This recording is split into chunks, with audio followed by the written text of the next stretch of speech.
Object oriented programming oops concept के question और answer देख रहे हैं।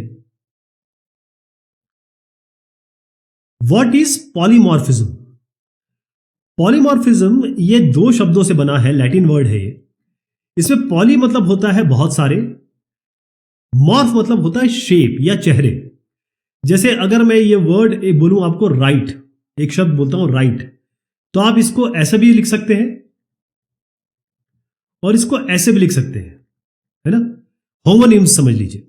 इसी तरीके से जब हम प्रोग्रामिंग लैंग्वेज के बारे में बात करते हैं तो पॉलीमॉर्फिज्म का मतलब होता है वो फंक्शन या वो मेथड जो अलग अलग तरीके से बिहेव करेंगे अलग अलग इनपुट पे।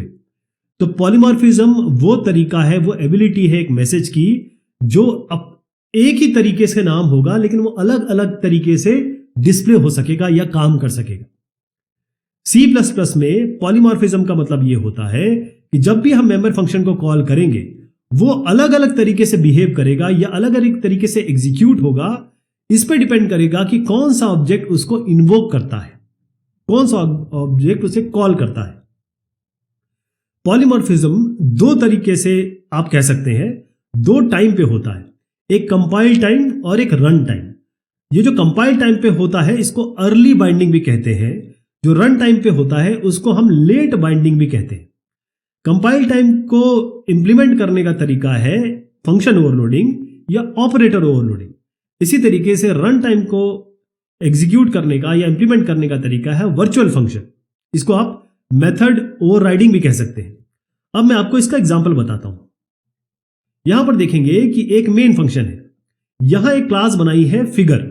इस फिगर में 3 एरिया है, 1 2 3। अब ये जो है हमने इस क्लास का एक ऑब्जेक्ट बनाया जियो, और जियो के साथ डॉट करके एरिया ही कॉल किया तीनों बार। लेकिन आप देखेंगे कि जैसे ही यहां पर 7.0 आया, नाम बिल्कुल सेम है, एक नाम अनेक काम, नाम बिल्कुल सेम है एरिया, लेकिन ये 7.0 आते ही ये चला जाएगा फ्लोट पे, ये वाला फंक्शन एग्जीक्यूट होगा। इसी तरीके से एरिया में 2,3 है तो ये सीधा जाएगा इस पे, इंटीजर इंटीजर ये एग्जीक्यूट होगा, मतलब एरिया ऑफ रेक्टेंगल प्रिंट होगा। यहां पर एरिया जैसे आप कॉल करेंगे, क्योंकि ये दोनों डबल है, डबल वैल्यूज हैं, तो ये यहां जाएगा और ये एग्जीक्यूट होगा। ये है एग्जांपल आपके पॉलीमॉर्फिज्म का। What are types of polymorphism? Example of run time and compile time polymorphism. पहली चीज मैं आपको बता दूं, पॉलीमॉर्फिज्म का मतलब होता है एक नाम, मतलब एक वर्ड, एक नाम और अलग अलग काम, हर जगह ये अलग अलग तरीके से ये वर्ड यूज होगा।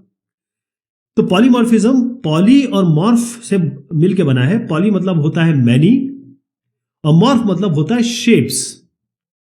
अब इसके लिए पहले मैं आपको बता दूं कि पॉलीमॉर्फिज्म दो तरीके से काम करता है। कंपाइल टाइम पे भी हो सकता है, रन टाइम पे भी हो सकता है। कंपाइल टाइम पे इसे हम अर्ली बाइंडिंग कहते हैं, रन टाइम पे हम इसको लेट बाइंडिंग कहते हैं। कंपाइल टाइम को इंप्लीमेंट करने का तरीका है फंक्शन ओवरलोडिंग या ऑपरेटर ओवरलोडिंग। रन टाइम को इंप्लीमेंट करने का तरीका है वर्चुअल फंक्शन। अब आप देखिए, सबसे पहले मैं आपको एग्जांपल दिखा रहा हूं, ये है कंपाइल टाइम का एग्जांपल है, कंपाइल टाइम पॉलीमॉर्फिज्म। और ये जो मैं आपको एग्जांपल दिखा रहा हूं वो फंक्शन ओवरलोडिंग है। इसमें यहां पर एक क्लास बनी हुई है जिसका नाम है फिगर। इसके अंदर 3 सेम नाम के फंक्शन है, सेम नेम है ये, सेम नेम फंक्शन है ये। उसके बाद हमने इस मेन के अंदर इस क्लास का एक ऑब्जेक्ट बनाया। इस ऑब्जेक्ट से हमने तीनों बार एरिया एरिया एरिया यानी कि ये फंक्शन कॉल किया। अब कौन सा फंक्शन कहां जाएगा या कौन सा फंक्शन इन्वोक होगा वो इस पर डिपेंड करेगा कि आपने पैरामीटर क्या दिया हुआ है।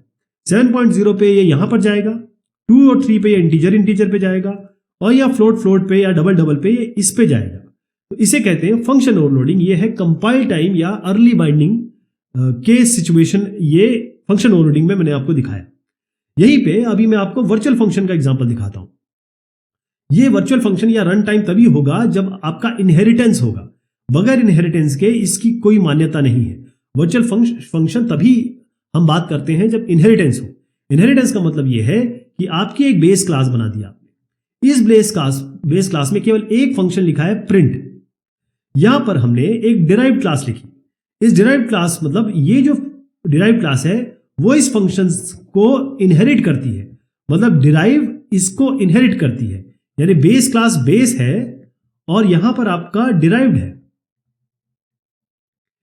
तो यहां पर एक हैज अ रिलेशनशिप बन रही है, तो ये इससे डिराइव हो रही है। क्लियर हो गया? इसका मतलब इसके सारे कंटेंट इसमें आ गए। तो यहां पर भी एक प्रिंट नाम का फंक्शन है, फंक्शन नंबर 1। इस डिराइव्ड क्लास में भी फंक्शन सेम नाम का है, वो है फंक्शन नंबर 2। अब क्या है कि यहां पर हम इस डिराइव्ड क्लास का एक ऑब्जेक्ट बनाते हैं, जो हम नॉर्मली करते हैं, इसका एक रेफरेंस इसमें पास कर देते हैं। और आपको क्लियर पता है कि जब हमने ये डिराइव्ड का बेस पास किया है, तो बेस 1 डॉट प्रिंट में क्या होना चाहिए? बेस 1 डॉट प्रिंट में क्या होगा आपका? ये प्रिंट आप चाहते थे कि भाई मैं तो डिराइव्ड का मैंने पैरामीटर पास किया है ना, तो डिराइव्ड का प्रिंट हो जाना चाहिए, यानी कि मेरा ये वाला कोड काम कर जाना चाहिए। लेकिन जब आप इसको रन कराएंगे तो ये नहीं होगा। देखिए, आप ये जो डिराइव का आपने एम्परसेंट दिया है, उसके वो इसलिए किया क्योंकि आप चाहते थे ये कॉल हो। लेकिन जब आप बेस 1 एरो प्रिंट कराएंगे, तो आप देखेंगे ये प्रिंट ना होके ये प्रिंट होगा। अब अगर आपको इसको फोर्स कराना है कि ये प्रिंट ना हो, ये प्रिंट हो जो डिराइव्ड के अंदर है, क्योंकि दोनों फंक्शन जो है सेम नेम के हैं, तब आप क्या करेंगे? यहां पर आप एक वर्चुअल लिख देंगे। वर्चुअल फंक्शन जब बेस क्लास में होता है, तो जब आप इस तरीके से काम करेंगे, सेम काम करेंगे, तो ये कॉल जो होगा वो यही कॉल होगा, ना कि आपका ये कॉल होगा। ठीक है जी? बेस क्लास का कॉल फंक्शन कॉल नहीं होगा, बल्कि आप जो चाह रहे हैं वही कॉल होगा, क्योंकि आपने वर्चुअल लिख दिया है। Give a real world example of polymorphism. देखिए, पॉलीमॉर्फिज्म का मतलब होता है एक नाम अनेक काम। तो पॉलीमॉर्फिज्म का मतलब यह है कि एक ऐसी चीज जिसके अलग अलग फॉर्म्स हैं। अब इसका रियल वर्ल्ड एग्जांपल अगर आपको देना है, तो एक आदमी के बारे में सोचिए, आप खुद के बारे में सोच लीजिए। एक आदमी घर में क्या होता है? वो पिताजी भी होता है, और पति भी होता है, और किसी का बेटा भी हो सकता है, उनके भी पिताजी हो सकते हैं। जब वो ऑफिस जाता है तो वो बॉस भी हो सकता है, एम्प्लॉय भी हो सकता है। जब वो ट्रांसपोर्ट में ट्रैवल कर रहा होता है तो वो एक पैसेंजर बन जाता है। हॉस्पिटल में जाता है तो वो पेशेंट या डॉक्टर बन जाता है। जैसे किसी शॉप में वो कुछ खरीदने जाता है तो वो कस्टमर बन जाता है। इसका मतलब एक ही आदमी जहां जहां वो जाएगा, जैसे सिचुएशन चेंज होगी, वो अलग अलग से एक्ट करेगा, रिएक्ट करेगा या बिहेव करेगा। तो यहां पर एक पर्सन का एक रोल एम्प्लॉय भी हो सकता है, एक रोल फादर भी हो सकता है, एक रोल हस्बैंड भी हो सकता है। तो अगर आप अपनी प्रोग्रामिंग में जाते हैं और रोल फंक्शन लिखते हैं, तो जैसे ही आप फादर के संदर्भ में बात करेंगे, तो ये वाला फंक्शन एग्जीक्यूट होगा जो इस क्लास के अंदर होगा, या फिर क्लास अगर छोड़ भी दीजिए, तो जो ये वाला ऑब्जेक्ट, फादर का ऑब्जेक्ट इसे इन्वोक करेगा, वो रोल यहां का फंक्शन कॉल होगा, ना कि यहां का। क्लियर हो गया? तो एक ही आदमी जब अलग अलग सिचुएशन में अलग अलग बिहेवियर कर रहा है, उसी को हम पॉलीमॉर्फिज्म कहते हैं। इसका एग्जांपल देखिए, यहां पर आपके पास एक क्लास आपने बनाई फिगर, इसमें 3 एरिया दिए हैं, तीनों के एक ही नाम है, सेम नेम है। अब सेम नेम से क्या होगा कि जब आप इस क्लास का ऑब्जेक्ट बनाएंगे और इस ऑब्जेक्ट से एरिया एरिया एरिया तीनों बार आपने एरिया एरिया कॉल किया, तो कौन सा चलना चाहिए? जैसी सिचुएशन होगी वैसे चलेगा। अब ये 7.0 है तो किस सिचुएशन में आया है? इस पे 2 और 3 तो किस सिचुएशन में आया? यहां पर इंटीजर। यहां पर डबल या फ्लोट है तो कहां चलेगा? वो ये वाला फंक्शन कॉल करेगा। इसी को हम पॉलीमॉर्फिज्म कहते हैं। What is the difference between composition and inheritance? देखिए, पहले मैं बताऊं कि इनहेरिटेंस क्या होता है। इनहेरिटेंस का मतलब यह होता है कि ये होता है इज अ रिलेशनशिप। तो बिल्डिंग इज अ हाउस। अगर मान के चलिए कि जो आपका बिल्डिंग है और हाउस में किस तरीके से रिलेशन करेंगे, क्योंकि building is a house. Clear है? तो बिल्डिंग और हाउस में इज अ रिलेशनशिप है। इसी तरीके से house has a kitchen, house के अंदर किचन है, यह आपका क्या होगा? Has a relationship. तो ये कॉम्पोजिशन हो गया, यानी कि जो डिराइव्ड क्लास है वो एक्सटेंड करती है, यानी ये एक्सटेंड्स बेस, या कहें कि ये डिराइव क्लास जो है बेस क्लास से डिराइव होती है। तो जैसे ही डिराइव करते हैं, इस बेस क्लास के कंटेंट इसमें आ जाते हैं। ओके, अब मैं आपको जरा कॉम्पोजिशन बताता हूं। कॉम्पोजिशन के लिए मुझे यहां पर कुछ लिखना पड़ेगा। मान लीजिए आपने यहां पर क्लास ए बनाई, ठीक है जी। अब यहां पर आपने क्लास पी बनाई, अब यहां पर आपने क्लास सी बनाई। और इस क्लास सी में इस क्लास ए का आपने ऑब्जेक्ट रख लिया, ए obj1।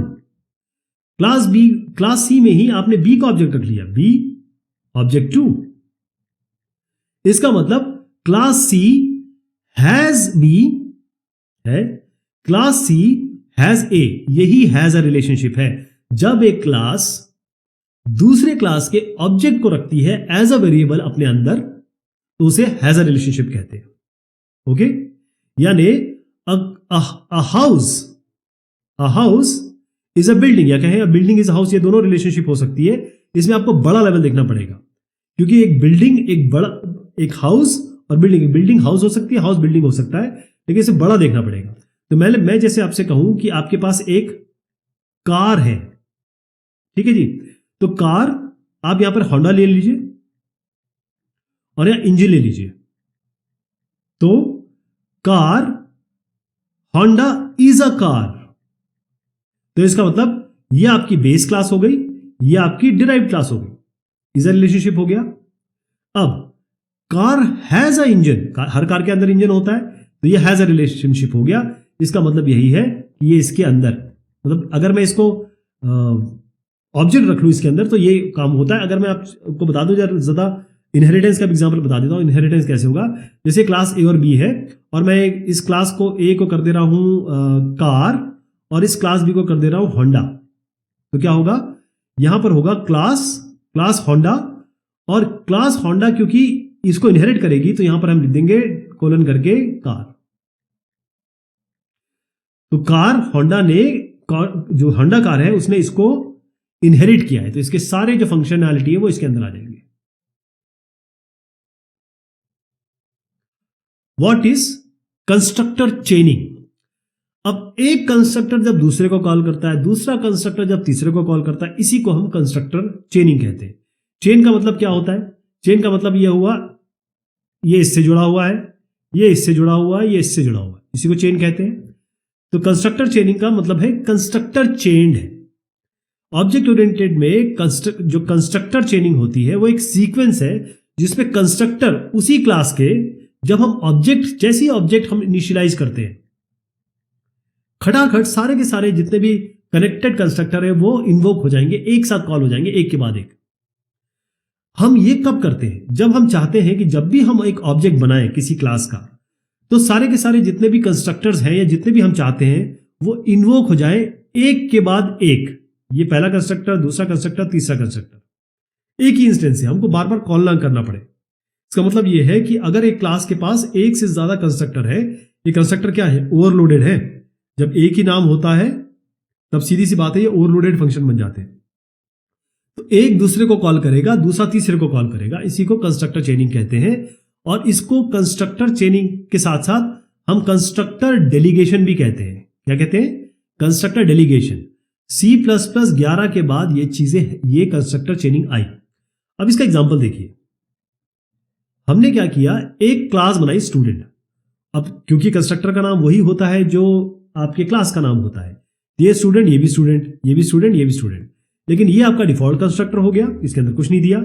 ये हमने खुद ही बनाया है कंस्ट्रक्टर जिसके अंदर हमने नाम पास किया और यहां पर दिस लग दिया है। जो दिस है ना, यही कॉल करेगा। कैसे, देखिए यहां पर एक और हमने कंस्ट्रक्टर बना दिया, इसमें हमने नेम और रोल नंबर दे दिया। यहां पर कुछ हम करेंगे, यहां पर दिस नेम। ओके, अब आप देखिए, जैसे हमने यहां पर न्यू किया, न्यू का मतलब क्या होता है, न्यू मेमोरी एलोकेट करता है। यहां पर ये जो क्लास का ऑब्जेक्ट है वो इंस्टेंशिएट हो गया है। अब रवि और 101, इसका मतलब अब ये फंक्शन ओवरलोडिंग की बात हो गई है, तो ये कहां जाएगा, पॉलीमॉर्फिज्म की बात है ना, तो ये कहां जाएगा, ये वहां दिखेगा जहां पर नाम और नंबर दोनों हो, तो ये यहां जाएगा, नाम और नंबर, इसको कॉल करेगा। अब इसके अंदर जैसी जाएगा, सब कुछ काम करने के बाद ये दिखेगा दिस नेम। दिस का मतलब इसी फंक्शन को दोबारा कॉल कर लो, लेकिन किसके साथ, नेम के साथ। अब ये ढूंढेगा कि ऐसा कौन सा है जिसमें नेम हो, जो पैरामीटर है, तो यहां जाएगा, यहां देखेगा अरे ये नेम है, तो इसको कॉल कर लेगा। यहां गए, इसका काम हो जाएगा, यहां भी जो भी इंस्ट्रक्शन लिखेंगे आप, और फिर ये दिस कॉल करेगा विदाउट पैरामीटर। तो ये विदाउट पैरामीटर दिस क्या होता है, ये इस कंस्ट्रक्टर को कॉल कर लेगा। तो ये जो एक चेन बनी ना, यहां से इन्होंने इसको कॉल किया, इसने फिर इनको कॉल किया, फिर इसने इनको कॉल किया, तो ये जो चेन है इसी को हम कंस्ट्रक्टर चेनिंग कहते हैं। What are the limitations of inheritance. अब इनहेरिटेंस का मतलब ये होता है, ये एक क्लास है, ये एक क्लास है, हमने क्या किया कि क्लास बी को क्लास ए से इनहेरिट कर लिया। इसका मतलब ये आपकी, इसको आप पेरेंट कह सकते हैं, इसको चाइल्ड कह सकते हैं, इसको आप सुपर क्लास कह सकते हैं, इसको बेस क्लास कह सकते हैं, जो भी नाम, अलग अलग नाम से हम बुलाते हैं इसको। इससे क्या होता है, इसकी फंक्शनलिटी इसमें आ गई।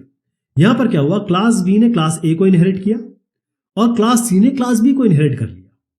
यहां पर क्या हुआ है कि क्लास बी और क्लास सी दोनों ने क्लास ए को इनहेरिट किया। अब इसमें हम जानना चाहते हैं इनहेरिटेंस क्या है। इनहेरिटेंस बहुत फायदेमंद है क्योंकि ये सारी की सारी बात इसकी रीयूजेबिलिटी है, रीयूजेबिलिटी कोड की। क्लास ए को जब क्लास बी ने क्लास ए को इनहेरिट कर लिया तो क्लास ए के कंटेंट क्लास बी को वैसे ही मिल गए और क्लास बी को अपना चीजें जो क्लास ए में थी वो दोबारा नहीं लिखना पड़ा। रीयूजेबिलिटी हो गई, कोड रीयूज कह सकते हैं इसको आप। अब इसके डिसएडवांटेज क्या है। पहली चीज तो ये है कि जब आप इनहेरिटेंस कर देते हैं तो सीधी सी बात है, क्लास बी क्लास ए पे तो डिपेंडेंट हो गई ना, तो ये हो गई कपलिंग, इसको कहते हैं टाइटली कपल्ड। और कभी भी जब हम डिजाइन के बारे में बात करते हैं तो हम चाहते हैं कि कपलिंग कम से कम हो, minimum to minimum, coupling minimum हो। ये क्लास और ये क्लास एक दूसरे के, ये क्लास इसके बगैर काम करेगी नहीं। और यहां पर क्या हो गया, यहां पर तो और ज्यादा हो गया, क्लास सी क्लास बी के बगैर काम नहीं करेगी और क्लास बी क्लास ए के बगैर काम नहीं करेगी। तो क्लास सी के पास तो दोनों ही है। ओके, तो इसका मतलब ये है कि अगर हमने मान लीजिए यहां से मेथड कोई सुपर क्लास से हटाया तो इसको रिफैक्टर करना पड़ेगा। यहां से हटाया तो यहां दोनों में लिखना पड़ेगा उसको। क्लियर हो गया, रिफैक्टरिंग का मतलब ये होता है। अब इनहेरिटेंस थोड़ा सा स्लो काम करता है नॉर्मल फंक्शन में, क्योंकि यहां पर चेनिंग ज्यादा हो गई। पहले आप जैसे ऑब्जेक्ट अगर इसको कॉल करता है तो पहले ये यहां पर जाएगा, फिर जो कंट्रोल ट्रांसफर होगा यहां पर होगा। इसका मतलब ये है कि इनहेरिटेड फंक्शन थोड़े स्लोअर काम करते हैं और खास तौर पे इसकी यहां पर बहुत सारी एरर आ सकती है। ये अगर प्रॉपर आपने इनहेरिटेंस नहीं किया है तो बहुत सारी दिक्कतें आ सकती हैं। तो मैंने जैसे आपसे कहा कि अगर आप चेंज करना चाहते हैं इसको तो यहां बड़ी दिक्कतें आ जाएंगी। पहली चीज तो ये हो गई, इसकी यहां पर आपको लिखना पड़ेगा। और सबसे बड़ी बात यह है कि अगर आप यहां पर चेंज करते हैं तो इसमें चेंज होगा, ये तो मैंने आपको बता दिया। और सबसे बड़ी बात, इनकैप्सुलेशन का मतलब क्या होता है। इनकैप्सुलेशन का मतलब होता है कोड और फंक्शन आपने एक क्लास के अंदर डाल दिया, यही तो आप कहते हैं। यहां तो आपने ब्रेक ही कर दिया, यहां का कोड या डेटा और यहां का कोड, डेटा मान लीजिए इसको, और यहां का फंक्शन ये कहां चला गया, इसमें चला गया। तो इनकैप्सुलेट कहां हुआ, ये तो आपने बीटी कर दिया, इनकैप्सुलेशन को ही ब्रेक कर दिया। तो बेटर ये है कि आप एब्स्ट्रैक्ट क्लास बनाइए। एब्स्ट्रैक्ट क्लास का मतलब होता है इसके अंदर केवल आपके फंक्शन के डेफिनेशन होंगे, इंप्लीमेंटेशन नहीं होगा। और फिर अलग अलग क्लासेस को इनहेरिट करें और इन फंक्शन को वो खुद लिखे। ठीक है। What are the differences between inheritance and polymorphism? Inheritance और polymorphism ये दोनों ऑब्जेक्ट ओरिएंटेड कॉन्सेप्ट है और ऑब्जेक्ट ओरिएंटेड पैराडाइम के आधारभूत कहें कि ये पिलर्स हैं। ठीक है।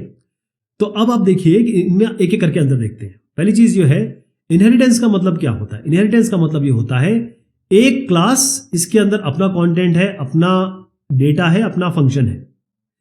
दूसरी क्लास इसको इनहेरिट कर लेती है, मतलब इस पूरे क्लास को अपने अंदर ले आती है, मतलब क्लास ए इसके अंदर आ गई, ऐसे समझ लीजिए, इनहेरिटेंस कहते हैं। तो इसमें क्या होता है कि जो एग्जिस्टिंग क्लास है या एग्जिस्टिंग क्लास उसको दूसरी क्लास इनहेरिट करती है। यहां पर देखिए मल्टी लेवल, बी ने ए को इनहेरिट किया, मतलब बी के अंदर ए आ गई, और सी ने बी को इनहेरिट किया, यानी कि सी के अंदर ए और बी दोनों आ गए, सी के अलावा। पॉलीमॉर्फिज्म का मतलब यह होता है एक नाम अलग अलग काम। एक ही आदमी फादर का रोल अदा कर सकता है, एक ही आदमी एम्प्लॉय का रोल अदा कर सकता है, एक ही आदमी एक पिताजी का भी रोल अदा कर सकता है, पति का भी रोल अदा कर सकता है। तो जब एक फंक्शन जैसे लिखा, ये पैरामीटर के हिसाब से, जो भी पैरामीटर होगा उसके हिसाब से अलग अलग तरीके से रिजल्ट देने लगेगा, या अलग अलग उसका इंप्लीमेंटेशन है, वो तब अलग अलग फंक्शन जो एक ही नाम से है वो कॉल होंगे डिपेंडिंग अपॉन कि आपने पैरामीटर क्या डाल के पास किया है, उसे हम पॉलीमॉर्फिज्म कहते हैं। वैसे यहां पर पॉलीमॉर्फिज्म, इसमें पॉलीमॉर्फिज्म बता दूं, एक रन टाइम पर पॉलीमॉर्फिज्म होता है, कंपाइल टाइम होता है। ये जो मैंने आपको एग्जांपल बताया अभी, वो आपका कंपाइल टाइम का है। रन टाइम के लिए आपको वर्चुअल फंक्शन बनाना पड़ता है, वो तभी हो पाएगा जब इनहेरिटेंस होगा। इनहेरिटेंस का एक और एग्जांपल, एक और डिफरेंस बताता हूं। यहां पर हम क्या कर रहे हैं कि हम पूरी की पूरी इसकी स्ट्रक्चर को और इसके बिहेवियर को अपने अंतर्निहित कर ले रहे हैं, अपने अंदर एब्जॉर्ब कर ले रहे हैं, ताकि हमको बार बार ये वाला काम ना करना पड़े। पॉलीमॉर्फिज्म का मतलब ये होता है कि आप सिचुएशन चेंज कर रहे हैं, चेहरे के हिसाब से अपना रंग बदल रहे हैं। ओके, अब ये सुपर क्लास सब क्लास ये तभी आएगा जब आपका रन टाइम हो गया। मैं इसका एग्जांपल बताता हूं। आपने मान लीजिए एक क्लास लिखी ए और अब क्लास बी लिखी और ए को ए से इसको इनहेरिट कर लिया। तो यहां पर अगर आपने फंक्शन फन लिखा और यहां पर भी फंक्शन फन लिखा, तो जो ऑब्जेक्ट होगा वो किसको कॉल करेगा? किसको कॉल करेगा?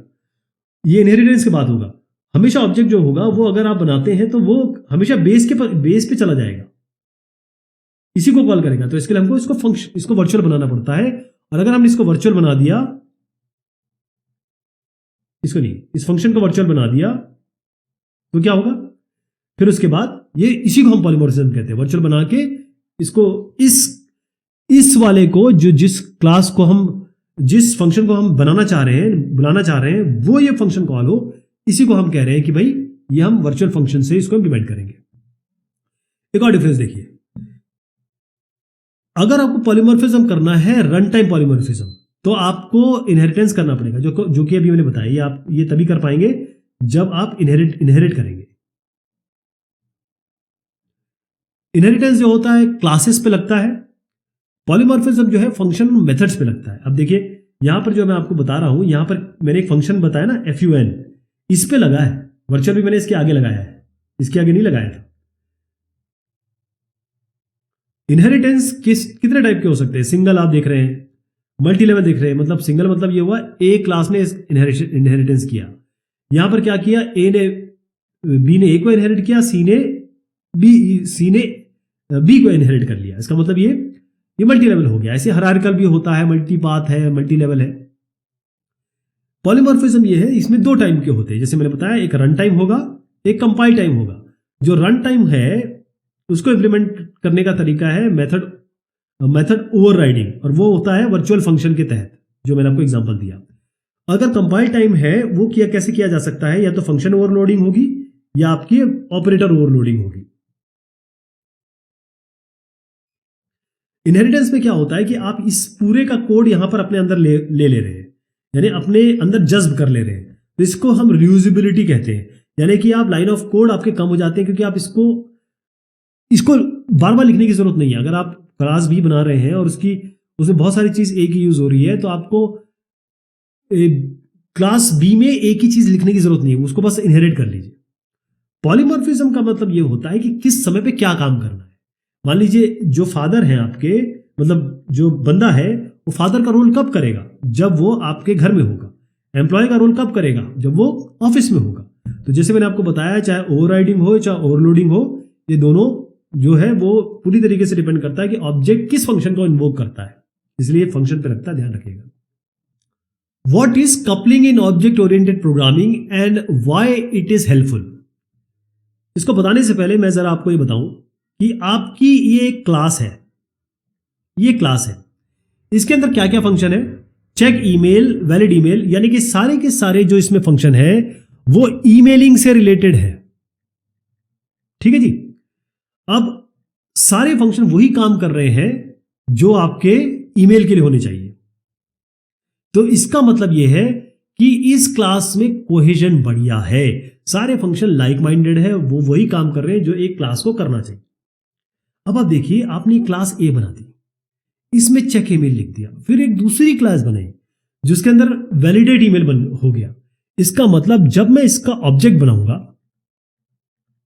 और इसका ऑब्जेक्ट बनाऊंगा, तो इसको आपस में इंटरैक्ट करना पड़ेगा। Check email, validate email, send email भी लिख लीजिए। मान लीजिए मैं ईमेल सेंड करना चाहता हूं, तो उसके पहले मैं उसको वैलिडेट करूंगा, या मैं चेक करना चाहता हूं उसके पहले हो सकता है वैलिडेट हो। तो ये आपस में एक दूसरे से जुड़े हैं या आपस में एक दूसरे का बिहेवियर या स्टेट चेंज कर रहे हैं। तो ये जो है इसमें कोहेजन बढ़िया है, हाई कोहेजन कह सकते हैं। इसमें लो कोहेजन है और ज्यादा कपलिंग है, हाई कपलिंग है, कपलिंग बहुत ज्यादा है। तो कपलिंग हम कपलिंग चाहते हैं कम से कम हो, लूज कपलिंग चाहते हैं, हाई कपलिंग नहीं चाहते हैं। हाई कपलिंग का मतलब क्या होगा, ये सब आपस में इंटरडिपेंडेंट हो गए, आपस में कितना सारा कोऑर्डिनेशन हो रहा है और इंफॉर्मेशन फ्लो इधर उधर होने वाली है। अगर हम इसको इन सारों को ऐसे लिख देते तो कितना बढ़िया होता, ये हमारा हाई कोहेजन हो जाता, लो कपलिंग हो जाता। अब आप समझिए थोड़ा और अच्छे से, एक ऑब्जेक्ट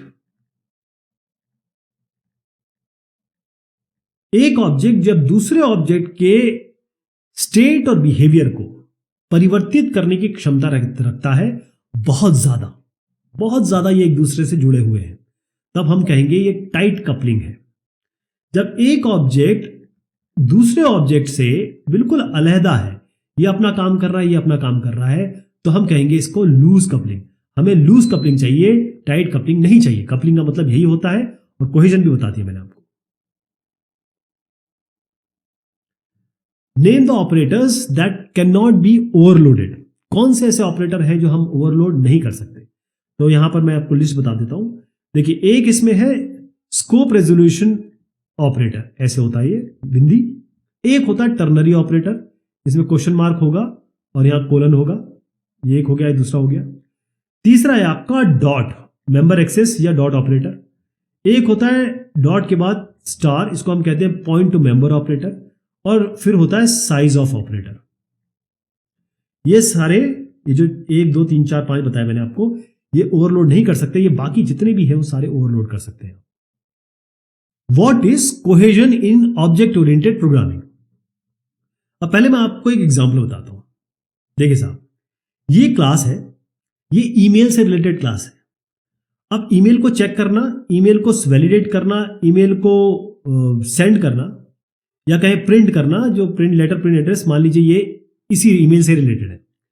तो अब ये देखिए, इस पूरे क्लास में वही काम हो रहा है जो केवल और केवल ईमेल से रिलेटेड है और बाकी किसी से रिलेटेड नहीं है।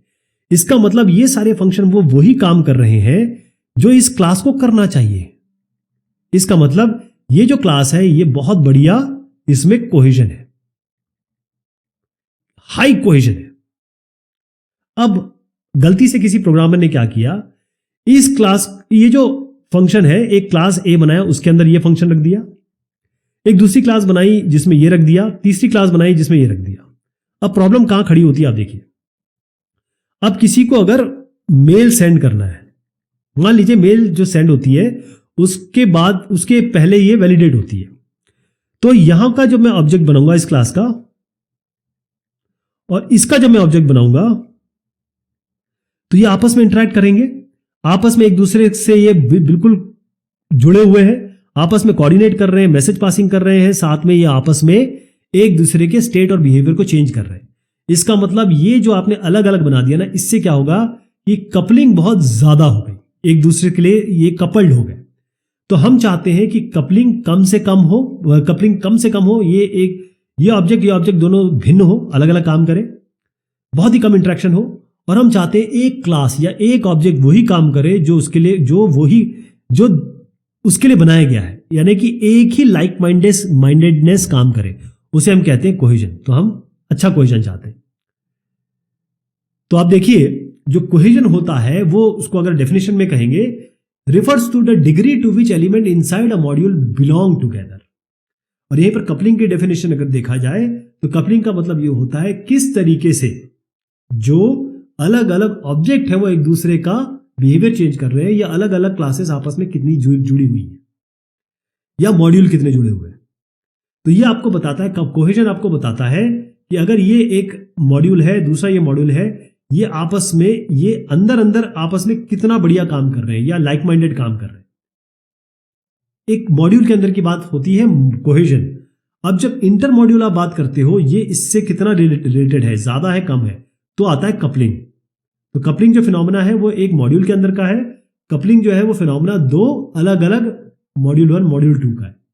यहां एग्जांपल देखिए, एक मॉड्यूल आप देखिए यहां पर, इसमें ए और बी है, और एक मॉड्यूल इसमें सी डी ई है। फॉर एग्जांपल, आप ये दोनों मॉड्यूल के बीच में ये लाइनें देखिए, ये जो लाइनें हैं इन मॉड्यूल के बीच में, ये कपलिंग बता रहे हैं। जितनी ज्यादा आप लाइनें बनाते हैं, जितना ज्यादा इनके बीच में इंटरडिपेंडेंसी होगी, कम्युनिकेशन होगा, बातचीत होगी, इसका मतलब बहुत ज़्यादा इसमें कपलिंग है। कपलिंग कम से कम लो से लो होनी चाहिए। और कोहेजन, इनके बीच में आपस में बहुत बढ़िया काम यही करने चाहिए, जैसे ये सेंड ईमेल कर रहा है, ये रीड ईमेल कर रहा है, ये वैलिडेट ईमेल कर रहा है, तो इसका मतलब कोहेजन अच्छा है। हम कोहेजन ज्यादा से ज्यादा चाहते हैं, कोहेजन हम हाई चाहते हैं।